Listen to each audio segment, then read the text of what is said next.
isn't he good at this? He's very good at He's this, isn't he? all right. I mean, All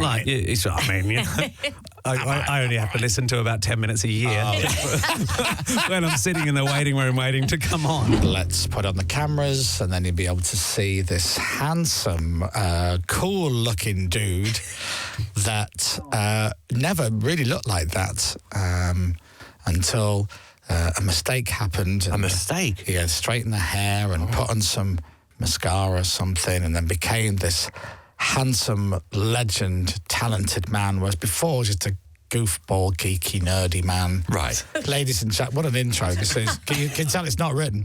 Ladies and gentlemen, Mr. Tim Minchin. Hello. Hello. Morning, Tim. I've really come of age. Hi. Hi. Hi, gang. Hi. Hi, Tim. Hi. It's pretty good. I like being in here. Yeah, well, we like having you here. Yeah, let's talk about some things. I met you in 2012, Yeah, it's a bit, right? and you lived in London at that time. I did. And then you moved to LA, and I remember coming to see you in LA. Yeah. And then you were like, right, I've had enough of this. Wherever I live, Chris finds me. I'm moving back to Australia. You need to come. It's a long way for a Brit. I will go and stay at yours, but like to make the journey worthwhile, I need to stay for 2 weeks. Do you have a spare room? I have a spare room that you are more than welcome to. In fact, I encourage you to come. You can stay for as long as you want, under 3 nights. Okay, that sounds good to me. I've got a really nice guest room, but for everyone, it's got to be less. Yeah. How long can you have a guest? That's fair. 3. Yeah, you don't know how to 3 say nights you're is a welcome, lot. do you? 3 days is a long time to be with someone, like sharing. At about that point, they have to wash their knickers in your laundry. Yeah, you Right. do. Which I'm fine with, but I don't know. I'd rather you went somewhere else. Really. That's fine. I can get a hotel. I think I'd be freaked out though, because the last time I was in your home with you and your family was in LA. And your children were children Oh, yeah, they're running grown-ups around now. with the hose spraying, and I was silly Uncle Chris Spraying you down because you needed because I'm so washing. hot. No, it's not because I didn't washing. Someone sprayed He this man down. smells. And I would imagine one of, if not all your children, probably taller than me now. I don't know. The boy would be about your height. I think the girl's stopped, but she's a grown-up human. She's 18. What ages are they now? So Violet's 18 in a couple of months. She's doing her leaving exams. No. And the boy's like a little dirtbag rock pig. Like he plays guitar and drums and has a long fringe and goes, ugh. He's pretty nice. How old is he? 15. Oh, wow. That's I know, right? unreal. That's what happens when you add time to previous time. I don't like it. No, I don't like it. I don't either. like it. I really don't. There's You should be elements able of it. to do something about it. Well, I am. I live in denial. Okay, nice. Yeah. I do. I totally live in denial. Just sit in your radio station, pretend nothing's happening. Pretend that time is not going on. Yeah, I like Everything that. is the same. Yeah, let's do that. it's easy to Well, deal Oasis are back, so basically... Well, exactly. It's come full circle, isn't come it? full circle, yeah. How long are you here for? Don't ask me these questions. Oh, sorry. I was up for 4 hours in the night last night. I'm here for another week. Okay. Yeah. Why were you up for 4 hours last night? I just can't get my sleep right. The night before I slept 2 hours total. And then last night I'm going to bed early. I went to bed at... don't you love it when people tell you about their sleep? Oh, we Especially love on the it. roll. It's so interesting. I went to sleep at 10. I woke up feeling quite refreshed, thinking, I wonder what the time is. It was 12:30. Oh. And then I was just up till 5. And then I went to sleep for a couple more hours. Isn't it mad with the amount of travelling around the world that you've done and living in different places? And obviously coming from Australia and then moving to London, going back to Australia to see friends, family, coming back to London, LA, Australia, whatever it may be. Yeah. You'd think you'd have jet lag system. down. No. You'd No, it think gets you'd be worse. like, I've got this. I know how this works. It's getting worse. I'm getting more hopeless. But it does make you want to sit still and do less of it. But I'd hate that more. I hate the stagnation feeling more than I hate the jet lag feeling. So I'll just keep burning carbon and getting on planes. Are you here on your own? Yeah. Do you feel warm and fuzzy when you come back to London? Yeah, and that's increasing too. Like my sense of nostalgia and just love of this place is almost overwhelming. And the amazing thing about time going so fast is my kids, my boy's going to be 18 in 3 years, at which point I'll still be 52 or something. And I've suddenly realised I've got a lot more fun to have post-children, then I'd sort of, once you have kids, it's sort of, you think, well, this is the end of life. But now suddenly I'm at almost the end of my children's childhood. And right when they turn 18, they're totally independent. They don't need you anymore, right? Is that, that's the rule? Yeah, that's it. Yeah, that's quite. Thank God you don't see that. You get a phone call maybe, once a month. Yeah, that's it. They're totally fine at 18. No, but I want to spend, Sarah and I both want to spend more time here, bigger chunks here. It really is our sort of, our kids were born here and it just feels so much like our home. So, yeah. What do your kids feel they are? Well, where you spend your teens, I think, is what you think you are. So they're Sydney kids. Right. Which is weird to us because Sydney's such a tack on. We never lived in Sydney back in the day and we moved to Sydney 7 years ago. It feels new to us, but for them it's their life, It's strange. Australian accents? Oh, they're a bit weird. I think they sound normal, but I'm not sure they sound normal to other Aussies. Well, born in London, the pair of them. Yeah. And then they would have been in LA for when they were like 4 years, 4 maybe? years, yeah. And then from LA to Australia. Yeah, it's a nice mix, actually, isn't it? I don't know. I think they probably got pretty screwed up by it. No, they're pretty good. They're interesting cats. I really like them. Oh, that's good. I'd like them to meet you again, Moyle. I'd like to meet them again. Weird old Uncle Moyle. They were little terrors last time I met them, but it'd be nice to... They're very compliant. It'd be great if nothing changed and I just turned up and they just sprayed me with a hose pipe, giggled and ran away, and I'd be like, oh, okay, that doesn't move. We can make that happen. Oh, so Tim has a new book out on Thursday. Yeah, let's plug the book. Now. It looks lovely. It's a nice looking thing, isn't it? Do you know, this is the book here, if you're watching on camera. What a lovely little book, hardback. And it's called Tim Minchin, and there's his name. And there's an astronaut with a balloon. And it says, you don't have to have a dream. Advice for the incrementally ambitious.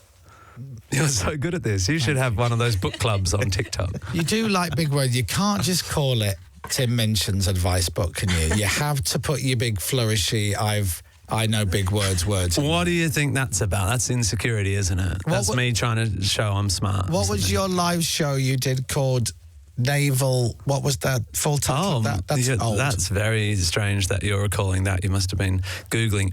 It was called Naval Cerebral Melodies with Umbilical Chords. Right. Yeah. And then all them years later, advice for the incrementally ambitious. Yeah, less funny but still pretentious. Yeah, I've both travelled and not travelled. And what is the idea of the book? Okay, so the book is I get every now and then I get offered a fake degree by a university, which I'm very, very honoured by. But my old university in Perth gave me an honorary doctorate in 2013, and I did a speech for graduates. In America, I think they call them commencement speeches. I don't know what you call them, graduation speeches. And that speech went stupid viral. Like, it might be the most viral thing I've ever made of all my stuff, even though I just wrote it the day before. And it was pretty pretentious but funny, and it's the story of my life. Pretentious but funny, arguably. And then I subsequently got 2 other honorary things, sort of nice bestowed upon me things, and I made 2 other speeches that went less viral, but it's a collection of those speeches plus some sort of essays around them. And we worked really hard on the book because it's sort of, it's not like self-help or anything. It's funny and quirky, but it's a bit about how to be an artist, how to approach being creative and just how to approach living a life, really. And I guess it's aimed... My boy's just read it, actually, and he really likes it, which sort of surprises me because he's not very interested in my work. He really likes it, and I think anyone from that sort of age, from 15 through to, 30 or beyond, who's trying to work out what their life is and what they're trying to do. I think it's good for people like that, because a lot of the advice is you don't have to know what you want to do. You don't have to have a big goal. You just should be passionate about what's in front of you is kind of the overarching thing. Am I in it? Yeah, you're in it, yeah. But only drawings. Yeah, there's a picture of someone with a T-shirt and no pants, and I think of that as you. That's nice. Because you gave me advice once when we were on tour. Well, you've given me advice many times, but when we were on tour, you gave me advice in the toilets of a hotel in Manchester. I love your memory is the weirdest thing, although I guess... If you gave me advice in a toilet in Manchester, I'd probably remember too. It would be go to bed. Yeah, that's right. Stop talking. Stop giving me advice. I was in the loo, and then Tim walked in. We'd done the show, and we were just in the bar having a few drinks, and he walked in, and he said, I think I was washing my hands, I was looking at my face in the mirror, and Tim went, You're not a bad-looking guy, but I think what you should do is dye your hair because the grey just makes you look a lot older. Did I really say that? Yeah. Oh, and what happened? Well, I overthought that, obviously. and obviously, I'd already thought that, and it was in my head, and I'm like, now someone said it out loud, and I feel very self-conscious. And great. So it was not good advice. As you look at me today now, there's not a grey hair on this head. No. That's not been bleached. So there you are. Yeah, I'm trying to work out whether that was good advice. I think it sounds... Well, what I like is that I define... I look more like Eminem than Eminem. Yeah, I brought clarity to something you were already thinking, but in a drawling Australian accent. And I think that's, I mean, if anyone needs me to do that for them, like just hone in on the insecurities, but make it kind of like this, then I can do that. It softens the blow of it. It softens the blow. If you ask Tim for advice, he'll give you advice. But if he's on the second bottle of red wine, you'll just get the advice whether you've asked for it or not. Right, yeah. The back of Tim's book is one of the lines from his graduation speech, which says, "Life will sometimes seem long and tough, and you will sometimes be happy and sometimes sad, and then you'll be old, and then you'll be dead. There's only one sensible thing to do with this empty existence, and that is fill it." What a crock of hope. It's absolute. That line lands better once you've read the previous lines. But your accent's getting better. Thank you. Chris Moyles' version of my voice. I mean, it's a bit like me telling him he's going grey, him going, "You talk like this." It's like, it's made me quite... So I'm proud of that. I like his version of me better than I like my version of me. Well, my impression of you is midnight hotel bar sat in the corner. Yeah, true. Yeah. Contemplative. A couple of red wines boozy, in. Yeah. It's a great gift you have, being able to do me. Because I can't do you. You should. Except I can do you doing me. That's right. I just like red wine. There's only one sensible thing to do with this empty existence, and that is to fill it. Yes. And Tim has filled it with many, many things. He's a jack of all trades. He's not just known for one thing, he's known for many things. That's something else. That's another piece of advice he gave me when we're on the tour bus, that I should do more things and not just don't be boxed in to one particular thing. And I took that advice, and here I am still on the radio. In fact, I'd gone back to radio. I wasn't doing radio at the time of that chat, but now I'm back. The interesting thing about that, to make it serious, is I think I've got a general ability to do things, a sort of brain that lends itself to various things. I think you're one of those people who has a very unusual gift. I actually think you're incredibly good at this. And the trouble with you is you just went, "I'll go do some other stuff." And you were good at all that stuff too, but you're so good at this. Isn't he good at this? He's very good at this, isn't he? I mean, I only have to listen to about 10 minutes a year when I'm sitting in the waiting room waiting to come on. And it strikes me that you're very good at this. Yeah, I try.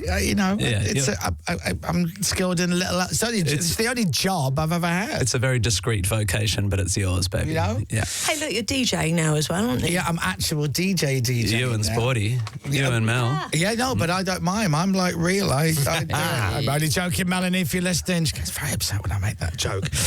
The book is out on Thursday, so I would say order it today. And because it's Tuesday, you might even get it tomorrow, because often that happens. Yeah. And then you can go and go and search Tim Minchin book. Is it actually called Advice for the, or is it You Don't Have to... You Don't Have to Have a Dream is really the title. Okay, and look, it's a book of speeches and advice from a silly old man, but it is a beautiful item. These illustrations by Andrew Ray, and I think it's really, to be honest, it's a book to buy as a gift for your younger rallies or people who are a little bit lost in life. And I'm quite proud of it in a way, because I think it's nice to make a book that's a nice gift. I've always loved getting books from people. And it's not too big, it's manageable, isn't it? Oh, it's a 1 hour read. The 1 hour read changed your life for the worse. Shall I read a little bit of it now? Please do. My goodness, okay. What bit are you going to read? I'll just pick a bit at random, shall I? Here we go. God, that's my nightmare. I found myself doing this thing a bit recently where if someone asks me what sort of music I like, I say, well, I don't listen to the radio because pop lyrics annoy me. Cheers. That's Tim's book. Which is out Do you know on what that Thursday. bit of advice that comes from? A bit of advice, which is, I think, it is more pertinent than when I wrote it 12 years ago. Which is the lesson is define yourself by what you love. Be pro stuff, don't be anti stuff. You know, so many people are part of a subculture that's really just about dissing on other stuff, like going. You know, in that bit of advice, or sort of this idea that you go, what music do you like? And you go, well, I hate Coldplay, or I hate, you know, it's like, no, I didn't ask you what you don't like. Like, so it's a bit of advice about being positively passionate, not just passionate in opposition to stuff. I reckon it's not a bad one. A lot of people could do with that. Yeah, you guys are pretty positive about stuff, aren't you? You don't spend your whole time in real whining. life, I am. Yeah. On the air, I'm very negative. I'm professionally negative. Yeah, but that's what people like in the morning. Bit of negativity. Yeah, to start absolutely. on their way. Jump out of bed. Let's get some negativity. Yeah. Tim is also currently, so this is it. Tim's currently on a book tour around the UK. So you're at Manchester on Sunday. You're in Brighton tonight. If anybody in Brighton wants to go, timminchin.com. Go and see Tim in Brighton. Well, it's an interview show, though. I'm not playing piano or anything. No. And it's sold out. But yeah, come. Oh, it's sold out. Then don't worry about that. Oh, you might get a ticket. And then, thanks. And then we'll be in London on Thursday. That's book launch day. That's sold out. And then, what are these? Are these gigs or are these the same things? I mean, they're the same that's things. done. That's so I've just finished a piano-y tour in the US, and now it's just it's interview shows where I talk about my opinions because they're so important and good. And right. I'm being right about stuff live. And when are we going for lunch? That's a nice little strap line for the tour. Yeah. Being right about stuff live. Why don't you come to Thursday night and we'll have a drink after? Because you want to listen to me on stage for 90 minutes being right about stuff, don't you? I'm going to see you Saturday. Oh, are you? Yeah, that. Oh, fantastic. Have you got plans after that? After Matilda stuff? No, after whatever you're doing on Saturday. I'll talk off the air. This is all very cryptic. What's going on? This is good radio. Like Tim and Chris compare diaries. Is there advice in here on how to write a really successful musical and then live off the royalties? Yeah, in a manner of speaking. Yeah. Okay, good. Yeah. Is it time? Are you ready to go to do something new musical wise? Yeah, I really want to write a new musical, but I've got ideas. Yes, I need your ideas. I very rarely come across a story or a property, as they say, a book or a movie where I think, that has to be a musical. Like, I wondered about. I got it. I wondered about Jesus Christ Superstar 2, like the aftermath. Yeah, what happened next? Yeah. So Judas is dead. Jesus is dead. It's just Saul of Tarsus going nuts and spreading the word. Yeah. He's a pretty interesting cat, Saul of Tarsus, who became Paul on the road to Damascus. I mean, Road to Damascus in itself is a lyric, isn't it? That's a good title. Lin-Manuel Miranda should write that. You could do that, or you could work with me on my musical about cows. Oh, yeah, Bovine the musical. Cows the musical. Oh, cows, yeah. So now I That's the need to make difference it between you sound... and me. I go straight for Cows the musical. What about Frisians? Frisians the musical, because it's about dairy cows, and then you get some milking. Does anyone got sound effects? Milking sound effects? I'm sure we could. Dom's milked a goat before. I've milked a goat. Yeah. I didn't get much out of it. I'll be honest. Blindfolded, was it? No. When you say you didn't get much out of it, do you mean spiritually or milk? Or milk? Milk quota-wise and spiritually, actually. Right. Yeah, it's funny though. Tim. Like I can imagine, like not getting much milk might make you get something spiritual out of it. In terms of like stoicism and acceptance of fate. Also, but you got nothing. Yeah, I got nothing. No out milk, of that. no lessons. No, I'm just dead inside, Tim, and with no milk. Yeah. Tim tomorrow is doing a signing at Waterstones in Piccadilly, 5:30 to 7. God, am I? Yeah, you are. Yeah. Oh God. And, are you allowed to say God? And he's charging tickets. The greedy get $16.99. That's to which what? is coincidentally the price of the book. Yeah. That's I very see. reasonable. So you buy the right to stand in a queue and have me sign your book, and you get the book for free. That's how all. That's nice. Yeah. It's a bargain. I think that's a bit of a bait and switch. Come and buy the book and I'll sign it. I like that. I like the signings thing. You make really interesting people. Nice. Okay, good. Ladies and gentlemen, lovely to see you. And So hopefully good to I'll see see you before you fly back. Are you going from London back home? Yeah, finally, yeah. I'm going back home on the 10th.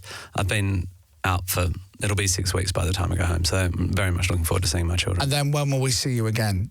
Yeah, don't know. Next year? Next year, I will play some gigs in this country. I haven't decided whether they're going to be solo or bandy. I need to talk to you about that too. Okay. What my next move should be. Okay, I've got thoughts. Phone in and tell me what I should do next. We'll do an hour phone in with you next time. When you get home, we can do it on Why don't we Zoom. group source my next career move? Because I am baffled. That's a good idea. I've really made myself a complex sort of web of potential pathways. I've got a great idea. Now, just bear with me. Just see how you feel about this. Why not? Let's go to LA. We'll work on this Cow musical. an animation film. Oh, yeah, for 4 years. It'd be massive. It'd be brilliant. We got a load of people involved. Yeah. We'll talk off. Yeah, it sounds amazing. It's foolproof. Yeah, It's foolproof. What could possibly go wrong? Absolutely. Good to see you, and good luck with the book. Everybody get Tim's book. Ladies and gentlemen, Mr. Tim Minchin. Radio X.